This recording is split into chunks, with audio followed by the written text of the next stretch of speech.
अस्सलाम वालेकुम, नमस्कार, सत श्री अकाल एंड गुड इवनिंग। मैं हूँ आरज़ू काज़मी और आप देख रहे हैं पॉइंट ऑफ व्यू।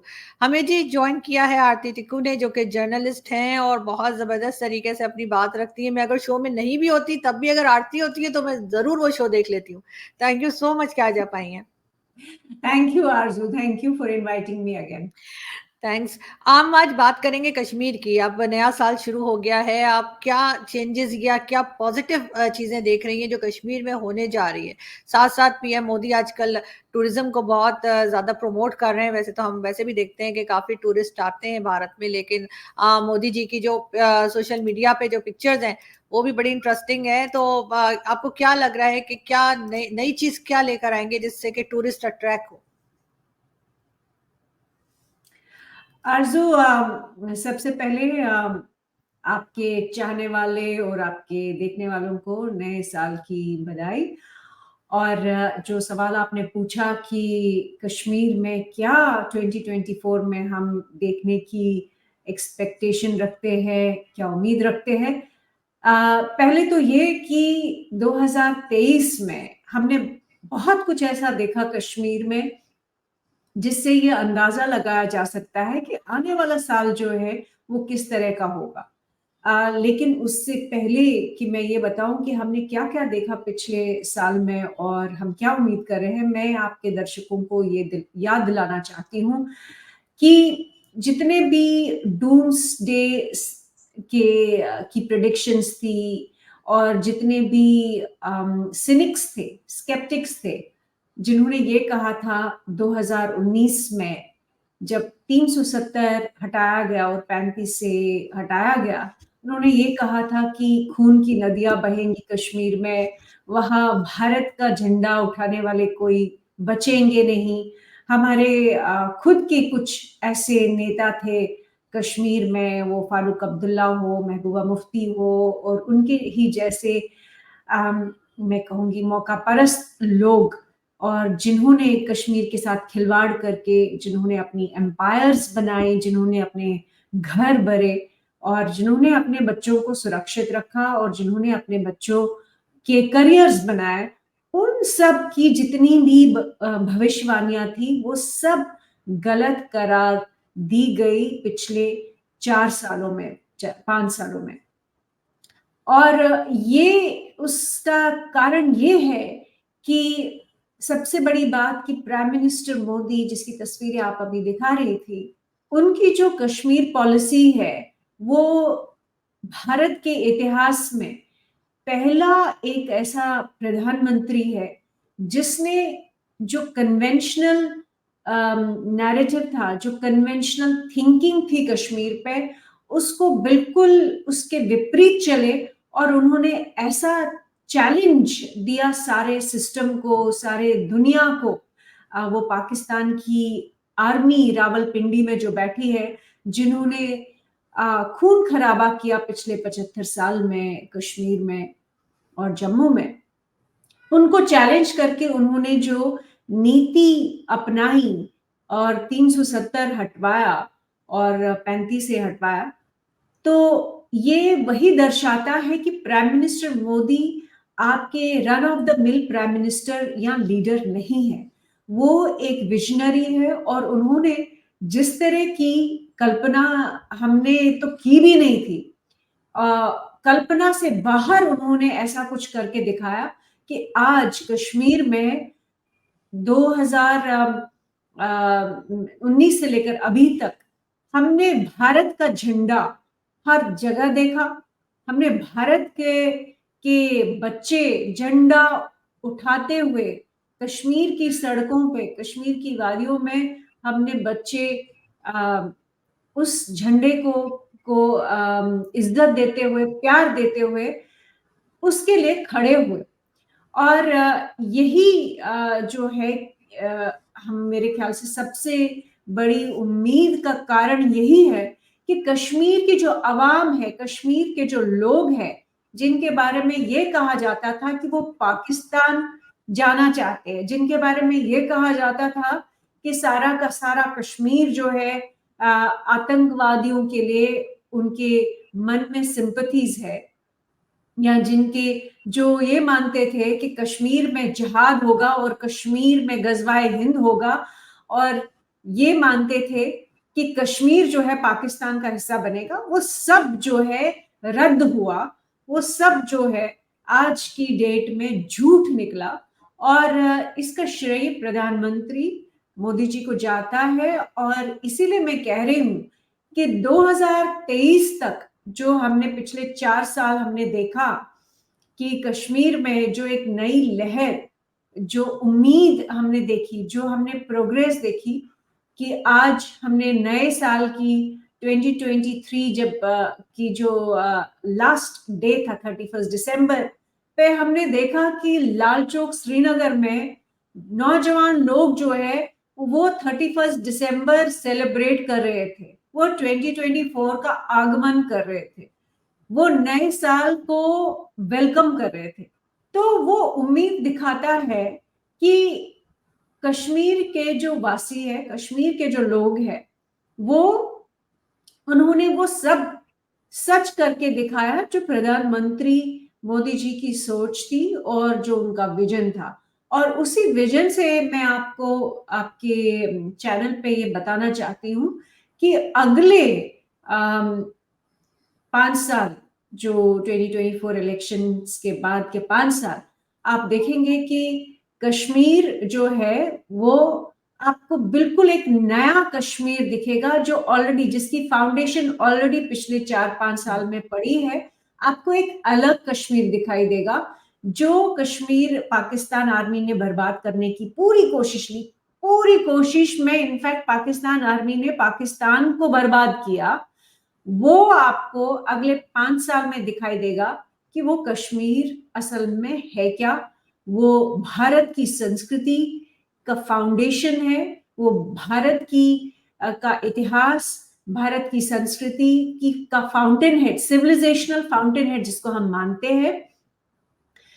हमारे साइंसेस में, हमारे आर्ट्स में, हमारे ड्रामा में, हमारे हर किसी फील्ड में जो कश्मीर का एंशियंट और मिडीवल कंट्रीब्यूशन रहा है पूरे भारत की के कल्चर में, वो आपको दिखाई पड़ेगा। और ये भी मैं आपको साथ साथ बताना चाहूंगी कि अभी पिछले साल हमने टूरिज्म कश्मीर में देखा कि बहुत ज्यादा टूरिस्ट आए, और मैं आपको बहुत ही कॉन्फिडेंस के साथ कह सकती हूँ कि आने वाले सालों में भी बहुत ज्यादा टूरिस्ट आएंगे कश्मीर।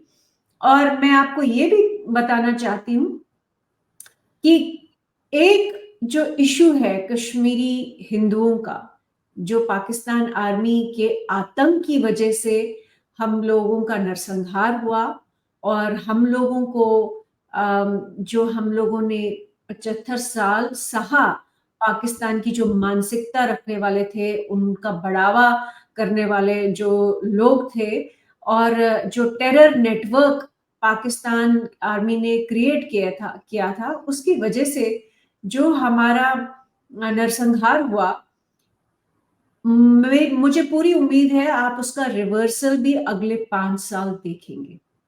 इस पिछले 5 साल में वो प्रश्न जो है वो सुलझा नहीं, लेकिन मुझे पूरी उम्मीद है कि अगले 5 साल में आप वो देखेंगे कि वो फुलफिल होगा।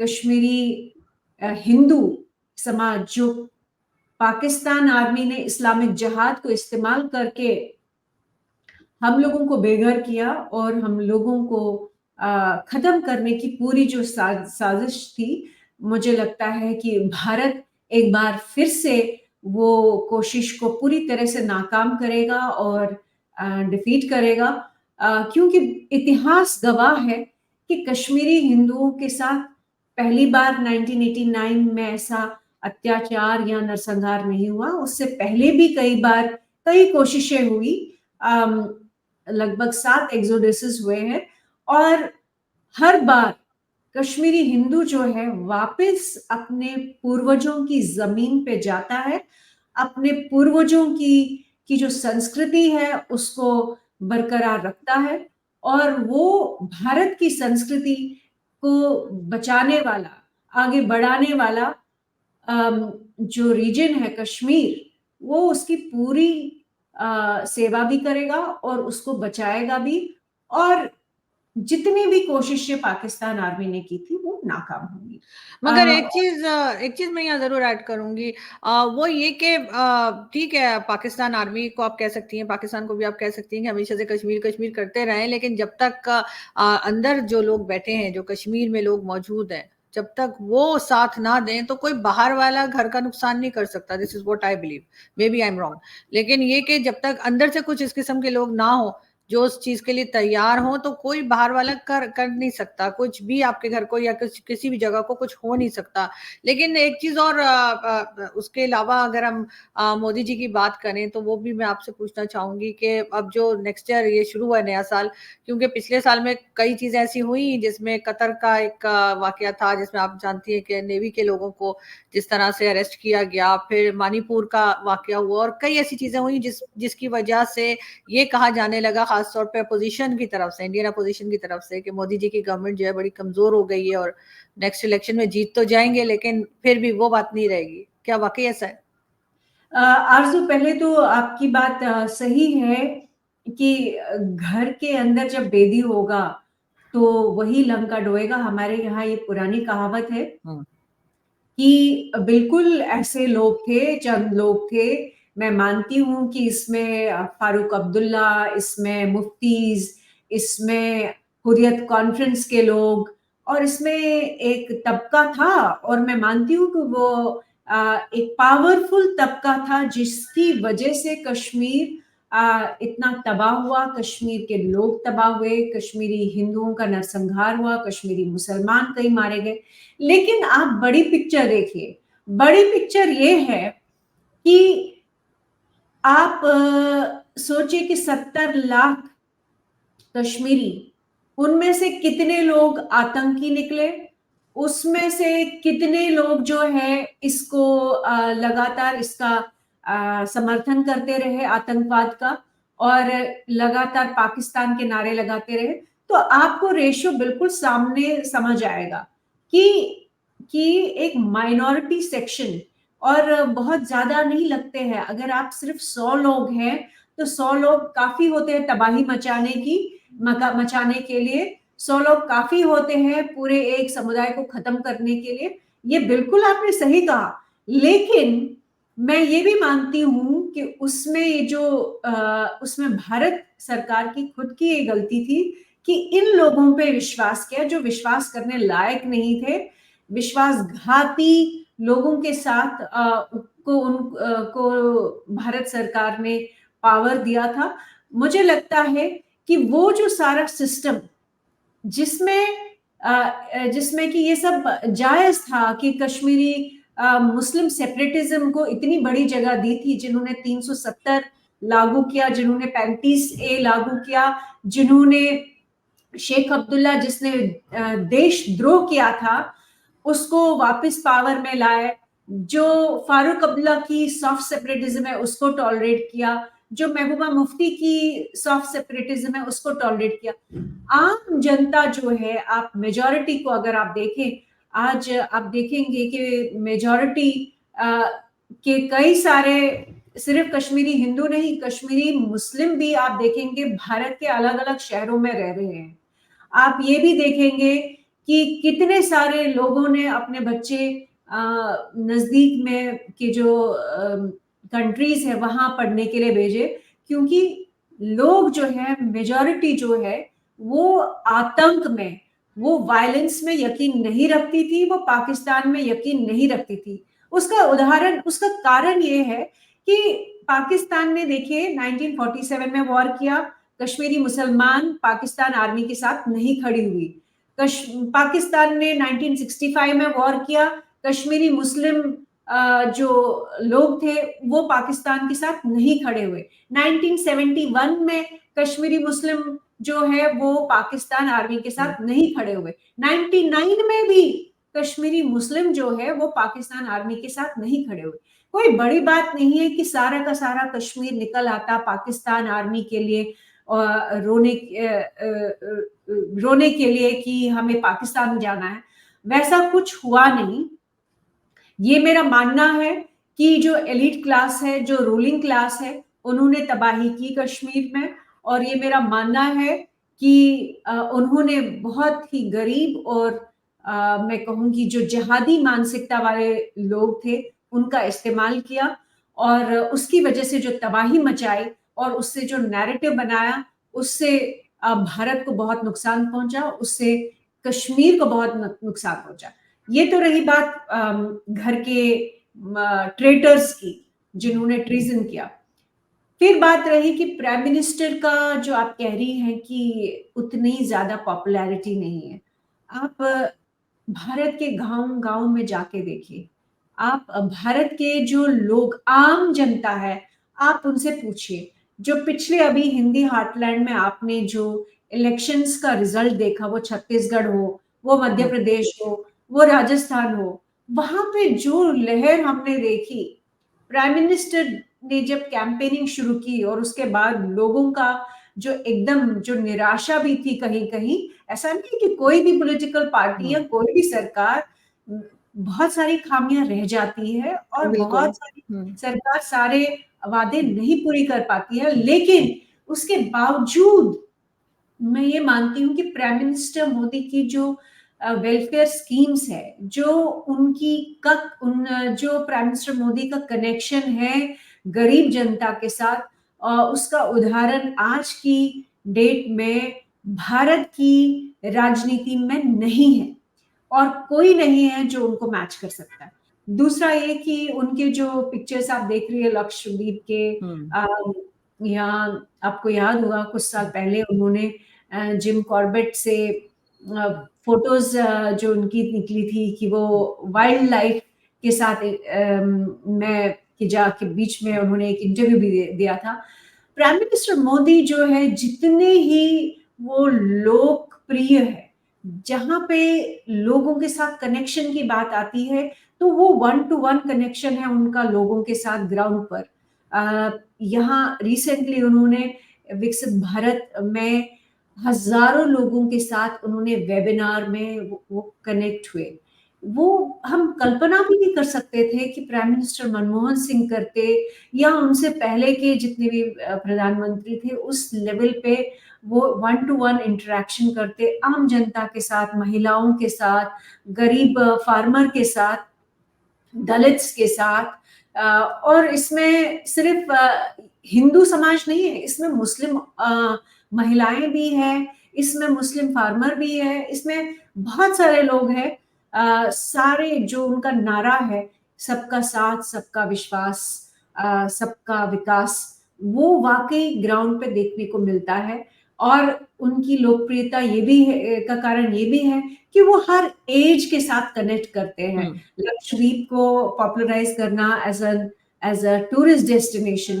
तो अब आप देखिएगा कि कैसे धूम धड़ाके के साथ जल्दी ही लोग लक्षद्वीप जाएंगे, क्योंकि प्राइम मिनिस्टर ने एक जो विंडो खोली है टूरिज्म की वहां, तो एकदम से हमने देखा जिस भी जगह प्राइम मिनिस्टर जाते हैं, वो ऑलमोस्ट एक रॉक स्टार इफेक्ट होता है कि वो डेस्टिनेशन टूरिस्ट डेस्टिनेशन बन जाती है और लोग बहुत ही उत्साहित होकर एंथुसियाज्म से वहां जाते हैं। यही प्राइम मिनिस्टर का सबसे बड़ी स्ट्रेंथ है कि वो हर एज डेमोग्राफिक के साथ, वो हर कम्युनिटी के साथ, वो गरीब लोगों के साथ और हर समुदाय के साथ जो है वो कनेक्ट कर पाते हैं। क्योंकि आखिर में जब मैंने अक्सर मैं लोगों को पूछती हूँ जो उनसे काफी प्रेरित है, तो वो उनका मानना यही है कि प्रधानमंत्री एक चाय वाला होने के बावजूद प्रधानमंत्री बने और वो हमारी भाषा बोलते हैं, वो हम जैसे हैं।